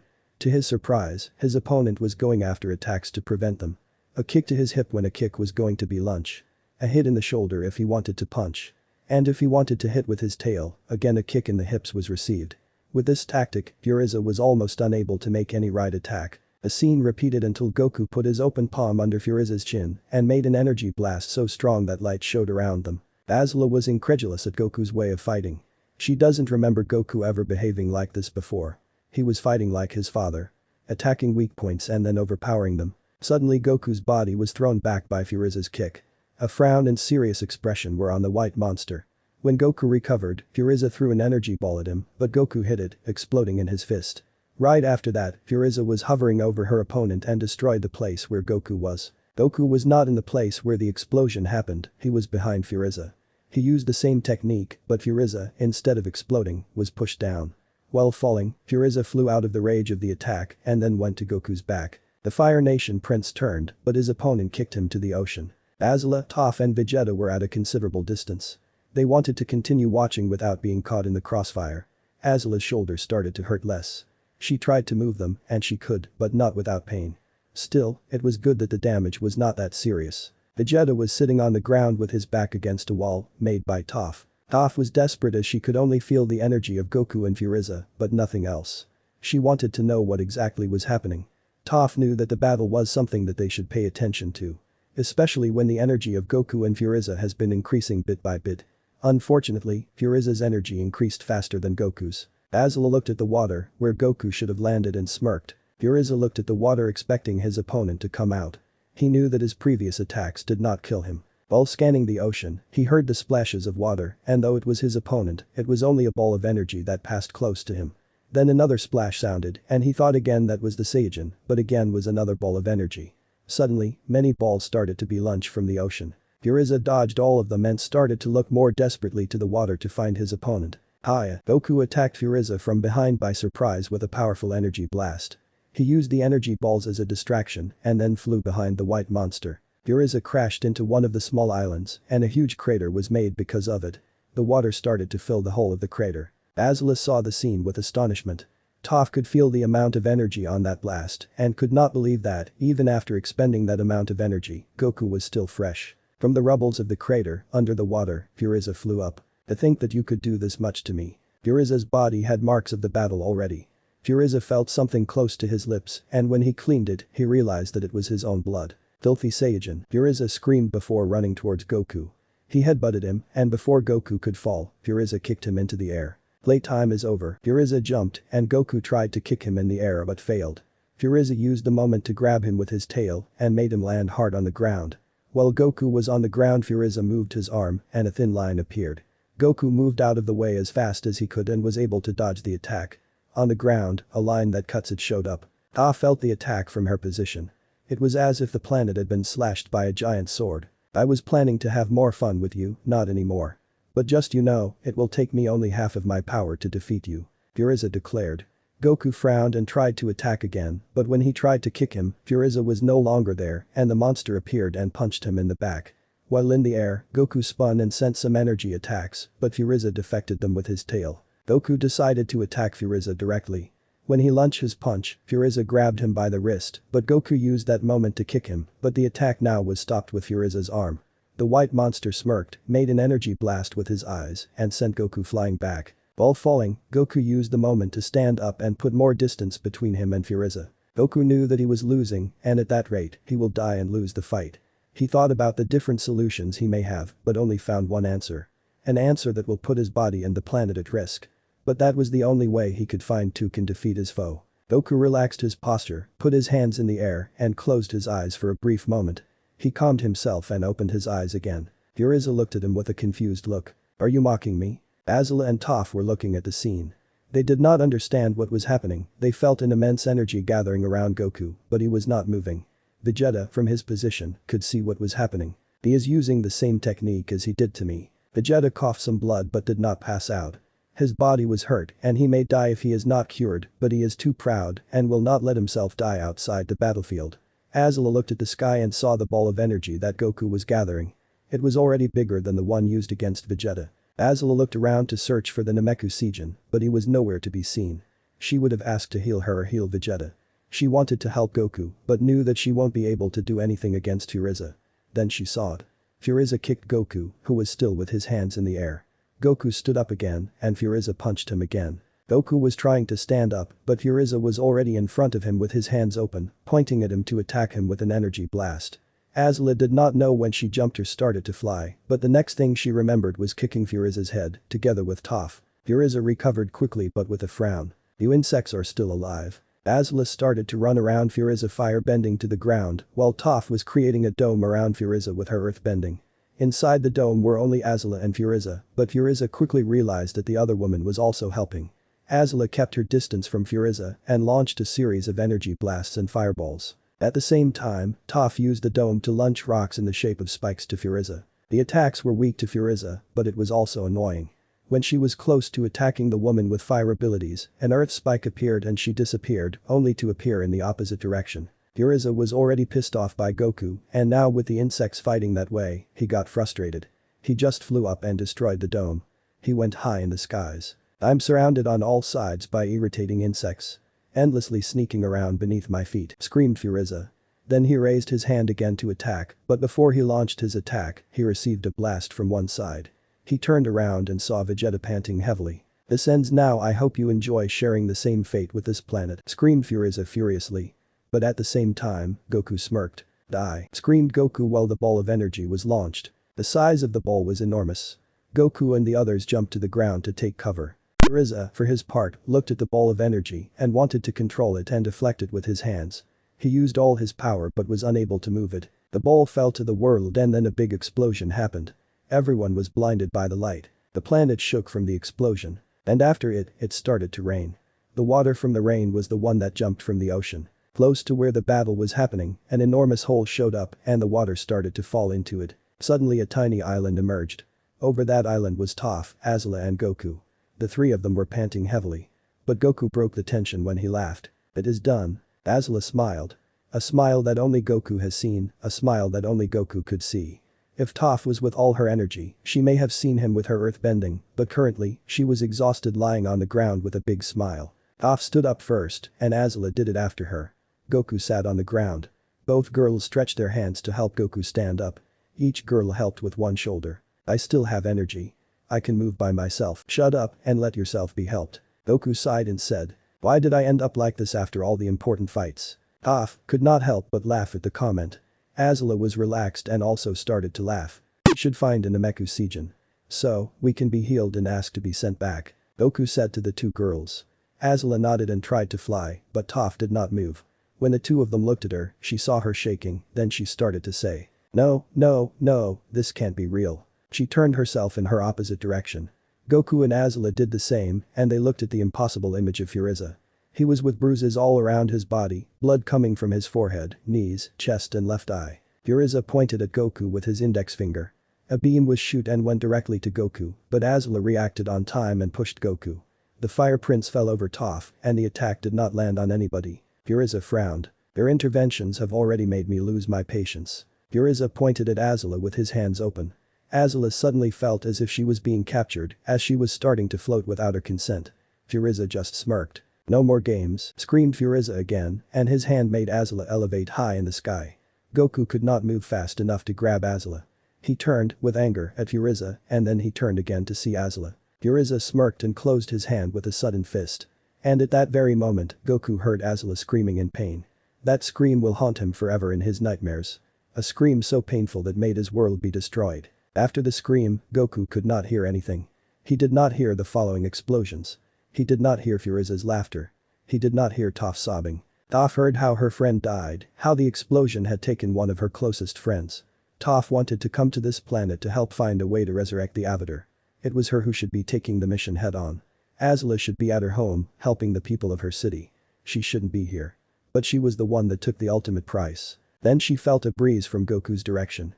Toph was exhausted and could hardly feel other people's energy, but she started to feel the energy of Goku growing faster. Vegeta was speechless at the turn of events. He was still on the ground, looking at what was happening. Not only did Frieza survive that attack, but the Fire Woman was killed in an instant by Frieza. He realized that, at that point, Frieza had been playing with them. But Vegeta's biggest surprise was the current event. Kakaroto's energy was growing incomprehensibly fast, his black hair began to stand up, turning golden. The aura around him started to do the same. That's when Vegeta realized. Kakaroto have become a Super Saiyan. Escape from Namekusei. Goku remembered. A 6-year-old Azula sat at the side of the fighting area. She saw how Goku was defeating a soldier. She saw how the soldier become and started to firebend, even when for the fight it was banned, but it did not do any difference, as Goku evaded the attack and kicked him in the chin, making him faint. The fight stopped, Azula approached Goku, who bowed in respect to his opponent, and while closing him, Azula firebend with her finger, burning Goku's hair, and said, "You didn't dodge it completely." Goku started to run around trying to put out the fire. Azula only looked at the scene and started to laugh. The 10-year-old Azula was eating her food and decided that the delicious steak would be the final dish she would eat, so she separated it from the rest so she could eat her rice. Goku was seating next to her and he was being called in multiple times to correct his table manners. She sighed a little and continued eating, then when she was about to eat the steak, it was no longer there. Goku had just taken it for him and eaten it completely. Azula demanded another steak to be prepared for her immediately, but she was told that it was impossible at the moment. Her anger was visible, so she decided to take Goku's tea and boiled it. When Goku took the tea to pass his food, his tongue burned, and Azula smirked. The 13-year-old Azula woke up in the middle of the night. She was alone in her bedroom and she decided to walk outside. It was the first time she had cried that way, crying until falling asleep, crying in front of anyone. She opened the next room's door and Goku was sleeping on the floor and none of the sheets was covering him. She chuckled and looked out the window. She knew that her mother was out there. At that moment Azula decided that she don't need her because she had Goku. She turned back and grabbed the sheets, covered Goku with them and left. Goku only opened one of his eyes, unable to know if it was a dream or not, but either way, he smiled and continued sleeping. The 15-year-old Azula is eating alongside him in the wilds. She took a map with many crossed marks all around. She looked at the map and suddenly Goku's arm passed her shoulder. She felt a little less tense and she drew a weak smile. An 18-year-old Azula is behind a desk with documents in one hand and with a cup of tea in the other. She looked at the paper one more time before she burned them with her blue flames. The men in front of her started to shake while Goku looked at them while sitting on a sofa that was at the side of the room. She looked angry, but Goku knew her. He saw the glitter on her eyes and the small smirks when she was talking. He was sure that she was born to lead. Goku's memories went too fast in his mind. Memories of Azula, the most important person in Goku's life. And she was gone, in front of him. Then he remembered his father Ozai. It is rage and anger, the fuel of the true power for us, the firebenders. It's the passion that comes with it that gives us the advantage over the others. Many fools want to evade it, but they don't understand that anger is a feeling that is in everyone. We should embrace the anger in ourselves, too can use that power. Goku understood his father. Trying to evade part of oneself will only diminish your true potential. He wants to use the power that came with this anger, he wants to kill Frieza for what he did. Suddenly a tear fell from Goku's cheek. I am sorry Azula. I am sorry father. I could not protect her as I promised. He looked at Frieza and without losing eye contact with him, he said to Toph. Go away. Take Vegeta with you and go with the Namekuseijans. Toph was still in shock at everything, then Goku screamed go and that helped her to wake up. She nodded and started to fly, slowly, in Vegeta's directions. Frieza smirked and it seems that he was going to say something while raising his finger again, but Goku was fast and kicked him in the stomach to send him to fly back. Frieza started to grind his teeth, but Goku attacked him again punching him in the face and then he kicked him in the shoulder to make him fall to another island. Goku wanted to attack him with an energy attack, but he knew that he might blow up the planet if he did that. On another side of the planet. Where the fight was far enough to not have any problems with the destruction that was happening, but close enough to be able to see the explosions. At that place was Snai and in front of him were the Dragon Balls. The old Namekuseijan stretched his hands and said. Akarato po Parunga, Parito para. The sky started to turn dark. Clouds populated the skies and thunders fell with a sonorous noise. The Dragon Balls shined at the same time, lighting came out of them and it suddenly created a thunder that connected the Dragon Balls and the sky with light. Then the light turned into a mighty dragon. An enormous dragon was floating in the air and which end was still attached by the Dragon Balls. I will grant you 3 wishes. The dragon spoke and Snail looked at the young Namekuseijan who brought the Dragon Balls. Hope Urunga Frieza, Puparito Donran Yapipan Karutuzin. Very well. The red eyes of the dragon went brighter. Then, all the Namekians started to disappear. Toph was flying with Vegeta at her shoulders when she noticed something. Vegeta looked around and saw how his surroundings changed abruptly. "Go down, woman." "What?" "Just do it." Toph flew down, and when she stood up on the ground she fell. She could not believe her feet. She was close to the forest of Tuzin. She was sure that the city was not far from where they were. Goku was flying above Frieza when he felt a force trying to move him. He used his energy and resisted it. On his mind, a voice spoke. "Someone asked me to send you to Tuzin. Do not resist." "I will not go there. Not right now. I will kill Frieza first, if not he will come back again." He took a breath before screaming. "I will avenge Azula, and I will be the one to bring her back." But that scream, the dragon left his mind. Frieza stood up and he noted something. The sky was black. It may have been normal, but the planet has 3 suns, which made it impossible to have a night. But then he heard his opponent shouting something, and the clouds went away. Frieza stood up and created an energy disc and sent it against Goku. Goku dodged it, but the disc started to follow him. Then he decided to shoot an energy beam to destroy it, which made a cloud of smoke. When the smoke left, Goku was no longer there. Then from Frieza's back, Goku said, "Are you searching for me?" Goku was about to punch him in the back, but Frieza's tail pushed Goku. Frieza twisted his feet and attacked his opponent with a kick that was moved away by Goku's wrist. The attack didn't stop, and he continued attacking with a beam from his hand, and Goku decided to take some distance. "You insolent monkey," said Frieza. And he decided to attack Goku again with multiple energy beams, but Goku deflected all of them with his wrist, and when the attack stopped, he flew right away at Frieza and punched him in the stomach. Then he turned around to kick him in the head. At the same time, outside Tuzin, Toph found the Namekusejins, and one of them cured her. Another one was helping Vegeta, who was not even trying to attack anyone. His pride was broken, and he had no other thing in life. All his life was driven by the solid idea of becoming stronger to defeat Frieza, and he knew that Kakaroto was going to do it. For the first time in his life, Vegeta felt without a reason. Snai got close to Toph and hugged her. Toph was taken by surprise but returned the hug. "We wish for your friends to come here, but the mighty dragon told us that one was already dead and the other did not want to come." Goku did not want to come? Yes.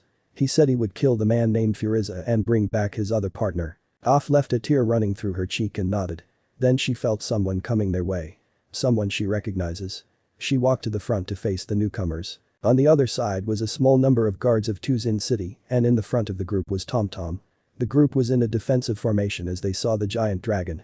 They thought that the dragon was an angered spirit, but when they saw Toph at the front, the whole group stopped. Everyone recognized her. And Tom Tom was the first to approach her and hug her. You come back. "Yes, I did." "And where are Goku and Azula?" "And who are they?" "They are the Namekusejins.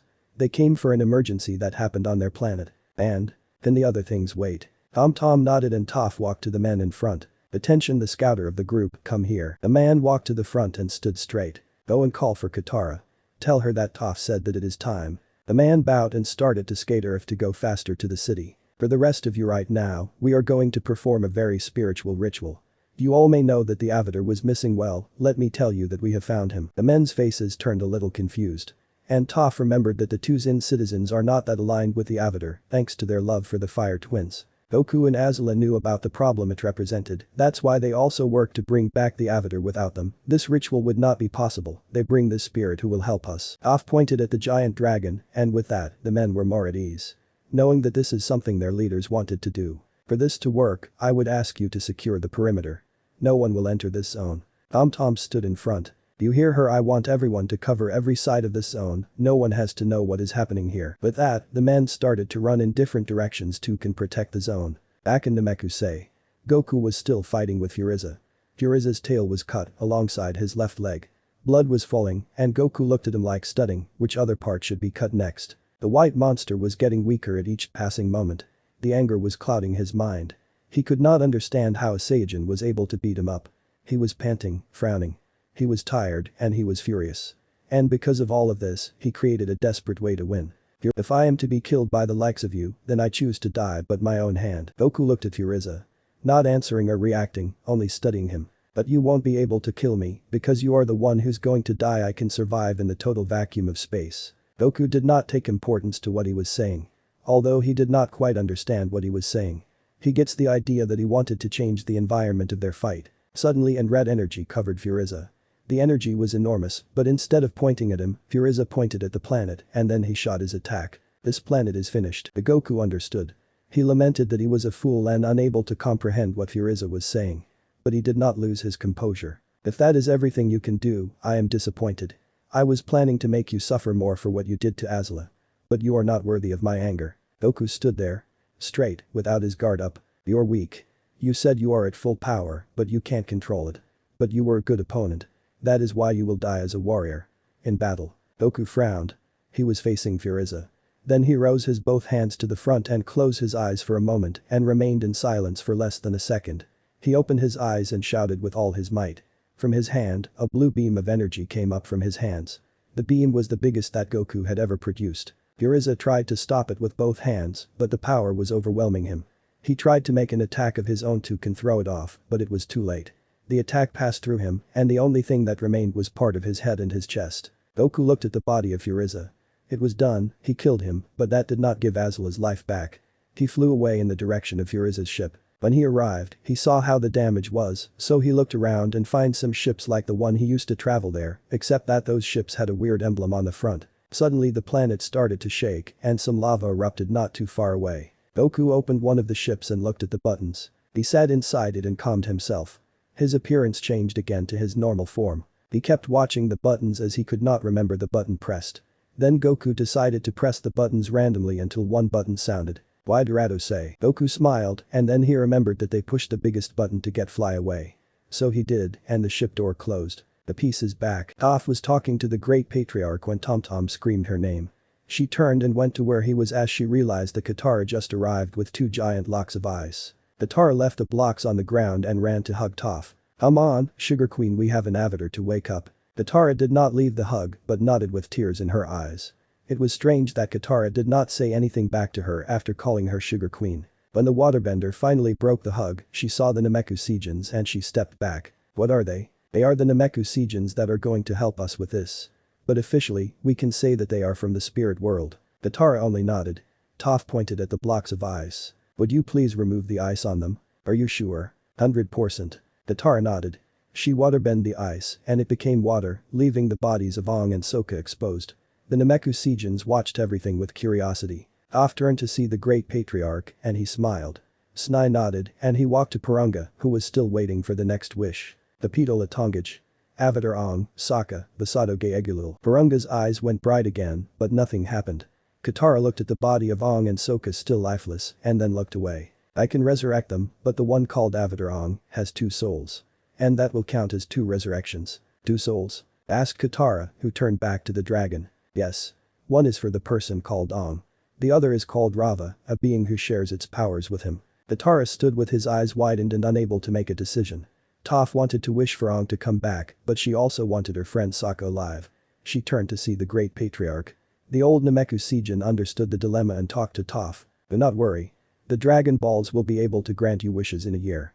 If you can wait for the other one to be back to life, I suggest you bring back your friend with 2 souls first. Toph smiled and nodded. Katara also heard everything but stood still. Snai nodded at Toph and looked at the dragon. Apurunga Papitola Tongaj Avatar Aang. Very well. The dragon nodded and his eyes got bright again. Katara was looking only at the body of Aang. He was not moving and she was getting sad again, but then she saw it. Aang's chest was moving. Aang was breathing. Katara could not believe it and ran to his side and hugged him. Aang opened his eyes and the first thing he saw was the smile on Katara's face. He caressed her face, putting away her hair, and then he saw it. An enormous dragon in the air. But this dragon was not like those he knew. It did not look like the dragons from his childhood. Then the dragon became white and the dragon balls started to float around it. Then the dragon balls turned white and fell to the ground. The sky, full of black clouds, was cleaned and the blue sky could be seen. The Namekuseijins cheered, but then the great patriarch called for all of them. The Namekuseijins walked and stood around the great patriarch. Kids and adults were standing with concern. It seems that my time it's nearly at the end. Snai, please come closer. Snai walked next to the great patriarch with shaking legs. You're the eldest of the survivors. From here on, you shall be the great patriarch. In time, the Dragon Balls will once again gain their brilliance. Use them well. Snai nodded with tears in his eyes. The great patriarch smiled and said, may Namek forever have its peace. After that, the patriarch disappeared. Toph had a lump in her throat. She respected the Namekuseijins, and the great patriarch was a leader loved by all of his people. He helped them ride away and she felt bad about his departure. Toph got closer to one Nameku Seijin and asked. Why don't you just wish him back with the Dragon Balls? Because it cannot resurrect those who die from natural causes. Toph nodded and clenched her fist. After Aang was resurrected, he was hugged by Katara. He saw the departure of the big green older man. Then he realized that all the people around him has green skin with antennas on their heads. He got closer to Katara and asked. Who are they? I am not sure. Toph came with them. They seem to be the ones that helped to resurrect you. Resurrect me? I was dead. For how long? Around 2 months. 2 months. Everyone turned to see Aang after that scream and he just smiled shame. Yes. Now give me a minute. Let me put Sokka on ice. Aang nodded and then he turned and saw the body of Sokka. The Avatar wanted to help but Katara stopped him and told him that he needed to rest so he decided to talk with Toph. Hey Toph. So, 2 months have passed since I died. 2 months. Now was Toph who screamed. It was barely 1 month and a week. I only slept like 2 times there. The young Nameku Seijin that helped Toph to take the Dragon Balls got closer. Toph, is it normal that your sky only has 1 son? Huh? Yay, of course. Oh, I thought there was a problem. And Nameku say we're 3. Oh, so that's why. Sorry. Well, it seems that we were on your planet for a month. Really? After the day you arrived, it only passed 3 days. What? So that means that I was in the space for 3 weeks. Toph's exasperated mannerism made the place a little more relaxed. Normally, she is not that way, especially after the war, that kind of behavior is shown only around Goku and Azula. In front of others, she had the image of a serious and strict young woman. Snai got closer to Toph. Pardon me, Toph. Once the Dragon Balls regain their shine, my people and I plan to wish for the planet to be rebuilt and transferred there. Obviously, the first wish will be for your friend to be revived. Toph started to think, but Aang got an idea. You all can move to the Southern Air Temple. It's where I grew up. It is abandoned right now, so it will have enough space for you all. Aang said with a smile and turned to see them, but then he stopped when he saw one man with his back leaning against a tree. The Avatar recognized him right away. What are you doing here? Vegeta sneered at Aang. You just realized that I was here. The Avatar put a fighting stance, but Vegeta did not move. Suddenly Toph hit Aang's head without too much force. Calm down. He helped in this whole thing. Did he? Aang asked incredulously but with hope. Toph turned to Vegeta and walked in his direction. So, what are you going to do? Vegeta only frowned at Toph. You have no ship to leave the planet and no place to go. Vegeta only turned his gaze to the sky. You can come to live at my academy. I may need someone to help me train the non-benders. Katara was done with putting Sokka's body on ice and then she turned to Toph. You are not serious, are you? He is the monster that killed our friends and that destroyed the Chin village. Toph only scratched her head. The village was destroyed by his friend, right? Vegeta was surprised that she knew turned to see her. See? The energy used to destroy was not his. Also, Sokka was killed by the gross earth monster, the Saibai whatever. And Aang. Katara was frowning and Aang also heard the whole conversation. He flew directly to his attack. I mean, the attack was not even in his direction. Katara was angrier and when she was about to say something, Aang stopped her. Calm down Katara. I mean, she is right and in the end, I am here. And Sokka will also be resurrected. After that incident, everything went back to calm. Katara went back to Tuzin with the block of ice. She later came back and gave Aang his weasel. He used it and after a moment, the fly bison appeared, landed close to Aang and started to lick him. The Nameku Seijins were scared at first, as they thought that the animal was going to eat the Avatar, but when they saw the man smiling and laughing, they relaxed. The number of survivors was not big. Only 2 villages were saved. And Aang went did multiple flies to can move all the Nameku Seijins. The Avatar also stayed at the Southern Air Temple. Katara smiled and promised him to go later because she needed to go for Bumi. Toph went back to Tuzin together with Vegeta, Tom Tom and the guards. After they reached the city, Toph spoke with Tom Tom and Yukano. She told them that Goku and Azula would be back but she didn't know when. That they would be training together. They accepted that answer and Tom Tom added that they must be in the spiritual world just like their father. Toph did not clarify the misunderstanding because neither did she know if they will come back at all. Aang stayed in the Southern Air Temple with the Nameku Seijins. Katara and his son Bumi was also there. Aang spent a good while trying to explain the philosophy of the air nomads to the Nameku Seijins. Katara knew the wish would take place where the Namku Seijins were, so she took Sokka's body and moved it to the temple. Aang learned the Nameku Seijin lifestyle and was amazed at the similitudes with the air nomads. 4 months passed, almost like nothing, and the new Great Patriarch announced to the Avatar that the Dragon Balls were almost ready, that it was a question of a few days. But I thought that you said that it would take a year for them to work again. Yes. A whole year. 130 days. 130 days. Wow, that is too fast. Here a year is 356 days. Oh. I understand now the confusion. Still, this is good. I will need to contact the others to be prepared. Aang drew a smile and walked back to his wife and told her the news.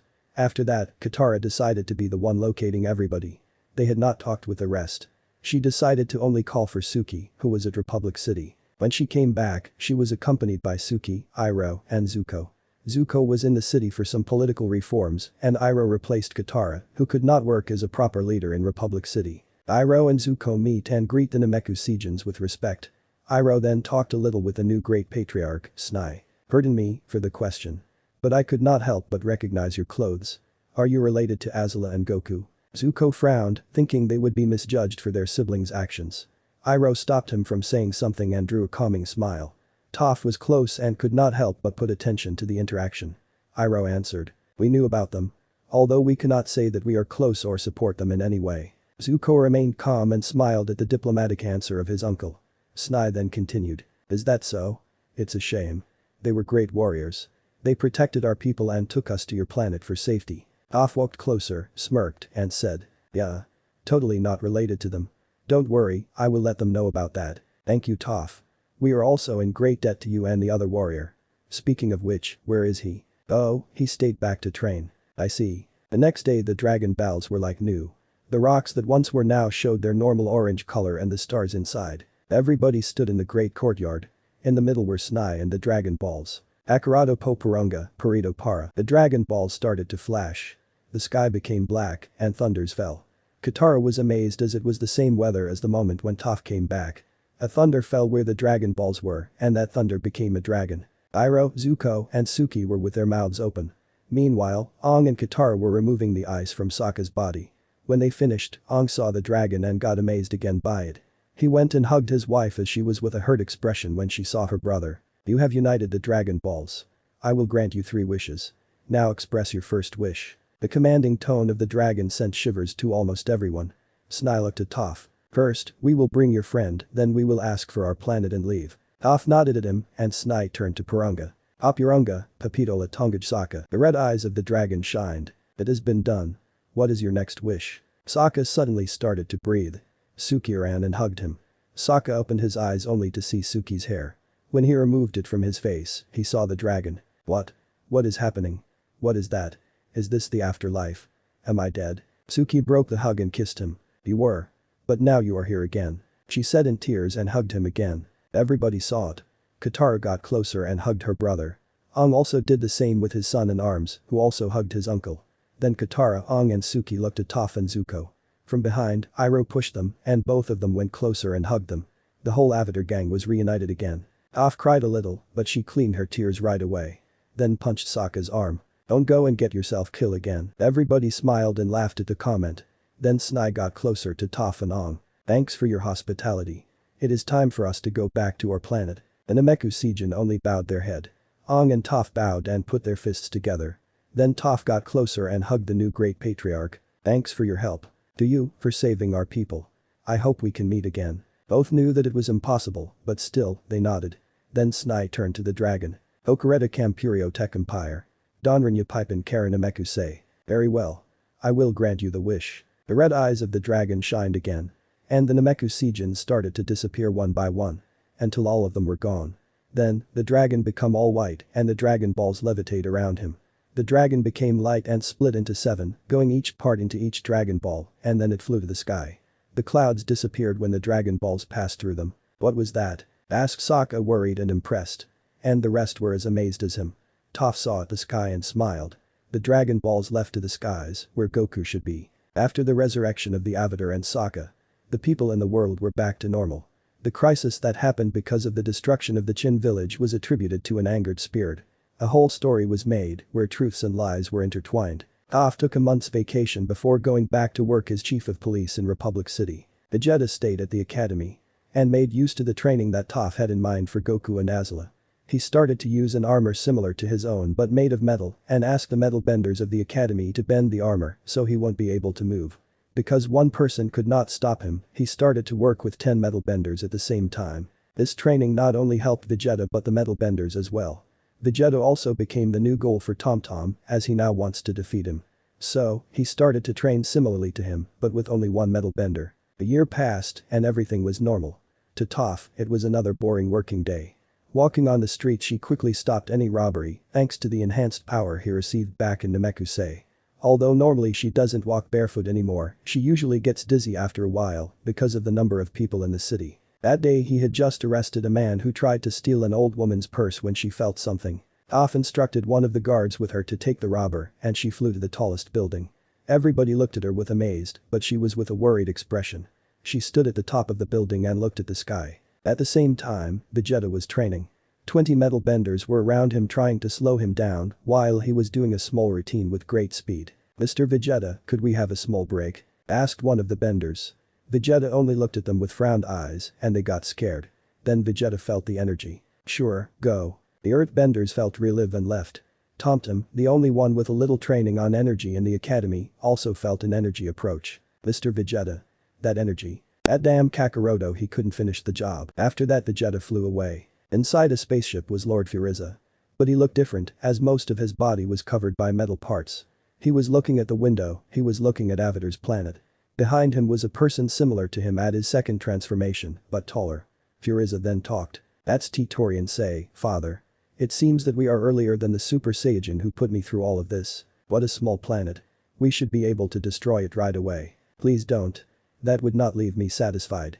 I want to enjoy my revenge by taking the life of those who also escaped," Frieza said with a smirk, and his father giggled. Back in the world, Toph and Vegeta met at the Siwang Desert. Like Vegeta, Toph has continued training, but not at the same rate as him. "Hey, hog monkey man." Vegeta only growled at Toph's greeting. "So, it's him, right?" "What? Scared? Hahaha. I am not going to lie. I am." Vegeta scoffed at the answer and talked again. "Don't just stand there, mask your battle power, they have scouters, remember?" "Scouters? Oh, the ear machine." Toph understood and calmed a little to hide her energy. Then from the sky, an enormous ship could be seen. And Toph smirked. "If I left all of them to land, they may kill everyone. At least I can take their soldiers." Toph stood up and raised her arms. Her hands looked like they were holding the ship with her hands. Then the real ship stopped descending and started to shake. Toph moved her fingers and as if she had something between her hands, she started to close it. Her arms looked like having a lot of strength. At the same time, the ship began to creak and buckle until a big explosion happened. Vegeta saw everything with a smirk, but it was replaced by an angered expression. In the air, two figures showed up. Frieza is stronger, and besides him is his father. King Karuto. Are they waterbenders? Or why do they have this theme of cold weather? Wait. Frieza and Karuto landed looking in their direction, and Toph smirked. She felt how stronger was Frieza, but with her earthbending, she also realized that now he was half metal. "I can take care of Frieza. Take care of the other," said Toph, and Vegeta did not know from where the confidence of the earthbender came from, but he just smirked. Vegeta and Toph walked in front of Frieza and Karuto. "So, this is the welcome committee? Vegeta, is that you? I would have never suspected that you would betray my son. You came here to talk. Insolent, how dare you speak that way to my father," Frieza said and ran towards Vegeta, but he was standing with his arms crossed. King Karuto was the same as Frieza. When Frieza was close to them, he suddenly stopped. Then he turned to see the blind woman. She was with her hands raised to the front. Then she opened and closed her hands on different occasions and her body of Frieza contracted. Then he flew up without his consent and then Toph said in a whisper, "This is for Azula." Toph closed her fist one more time and then an explosion happened and the whole body of Frieza was destroyed. King Karuto was surprised. How was that even possible? Their mistake was to make him out of metal. Toph answered and King Karuto frowned, then realized that Vegeta was no longer next to the blind woman. Vegeta appeared behind him and kicked him into the air. Then he put his arms to one side and started to concentrate energy on them. A purple aura was around him and some thunder sounded. Then when he raised his hands, a ball of purple energy was shot. "Dairiku HM," screamed Vegeta and Toph tried to emulate the attack and attacked King Karuto the same way. The energy was so strong that the light around the area was all purple and from afar, some people saw the light. The combined attack was successful. They did not allow the Karuto King to transform and completely destroyed him. Toph was tired and fell sitting on the ground. Vegeta calmed himself after using that much power and looked at Toph with a smirk. "Not bad for a weakling. Remember that this weakling can still kick your butt." Toph answered Vegeta and smirked back at him. Torian Sei means turtle lion in Japanese and Sei is for planet. As the world does not have a proper name, as far as I remember, I thought the turtle lion planet could fit. Let me know in the comments below if you guys want the next part. Also check out my other video that has been shown and left. Thank you for watching. If you enjoyed this video please like and share this video. And have a fantastic day. Bye.